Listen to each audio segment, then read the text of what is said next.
आपके बहुत काम की हैं। पढ़ाई में बहुत बार बाधाएं आती हैं और उसका कारण हमें स्पष्ट रूप से पता नहीं चलता।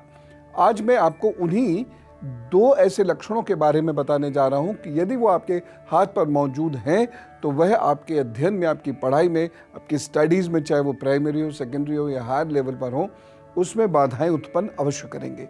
कभी कभी तो ऐसा भी होता है कि जो हमने पढ़ाई की उसके आधार पर हमें जॉब नहीं मिलती या उतनी अच्छी जॉब हमें नहीं मिलती। उसका कारण भी क्या होता है ये भी मैं आपको बताना चाहूँगा और उसमें हम लोग कुछ उपाय भी कर लेंगे जिससे कि आप बहुत अच्छे से अपनी पढ़ाई कर सको और माता पिता के लिए जीवन में कुछ कर सको। तो आइए देखिए और बहुत ध्यान से बैठकर देखिएगा और ये सोच कर देखिएगा मेरी वाली बात कि समस्याओं का समाधान अवश्य है। बस आपका कमिटमेंट लेवल चाहिए और बहुत मेहनत करने के लिए आप तैयार हो और सब कुछ प्रभु को समर्पित करते हुए चलो। तो आइए हाथ पर देखिए, समझिए और समस्या आपके हाथ पर निकले तो उसका समाधान भी मैं आपको बताने वाला हूं। कोई बच्चा पढ़ाई में अच्छा कब होता है? देखिए, सबसे इंपॉर्टेंट चीज है ये उसकी माइंड लाइन। ये माइंड लाइन जितना अच्छा ये कर्व बनाएगी, कोई भी बच्चा उतना अच्छा मस्तिष्क का होगा। लेकिन बच्चों, आप ये बात ध्यान रखना, केवल मस्तिष्क से पढ़ाई नहीं होती है। यदि आपके जीवन में वह अनुशासन नहीं है तो आप अच्छे विद्यार्थी नहीं बन सकते। आप कुशाग्र हो सकते हो, बुद्धि तेज हो सकती है, बुद्धि से मेधावी भी हो सकते हो, लेकिन एक अच्छे विद्यार्थी के अंदर एक बहुत बड़ी आवश्यकता है, वह है अभ्यास। श्री कृष्ण भी अर्जुन से बारंबार अभ्यास करने को कहते हैं, चाहे वो मन को शांत करने के लिए, एकाग्र करने के लिए अभ्यास हो और या फिर धनुर्विद्या में पारंगत होने के लिए या राजकाज चलाने के लिए अभ्यास हो। अभ्यास बहुत आवश्यक है, ऐसा श्री कृष्ण अर्जुन को बताते हैं। तो अब कुशाग्र हैं, ये आपको बता देगी लाइन। यदि ये लाइन और ऐसे एक भाग में कट गई तो और भी आप कुशाग्र हो सकते हैं।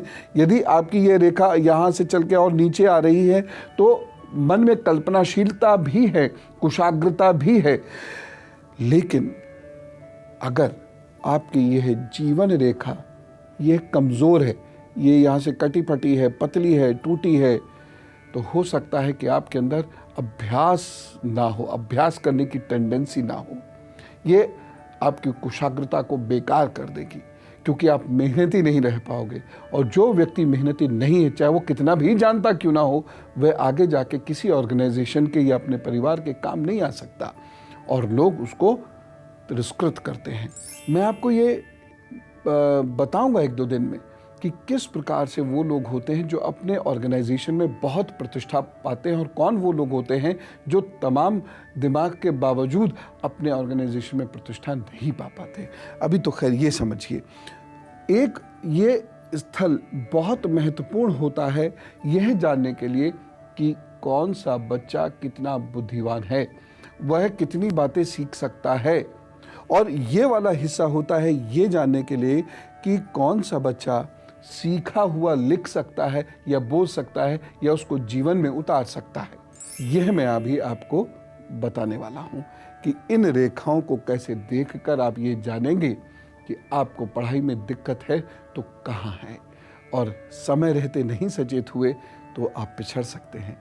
क्योंकि यह मेरा मतलब पढ़ाई में केवल फॉर्मल एजुकेशन की दिक्कतों को नहीं है, ये नॉन फॉर्मल या इनफॉर्मल एजुकेशन को लेकर भी है। यहाँ पढ़ाई से मेरा मतलब है क्लासरूम के साथ साथ वह सारी चीज़ें भी जो समाज हमें सिखाता है, जो माता पिता या मित्र आदि हमको सिखाते हैं, यानी हर वह चीज़ जो हमारे जीवन को चलाने के लिए आवश्यक हो, वह शिक्षा।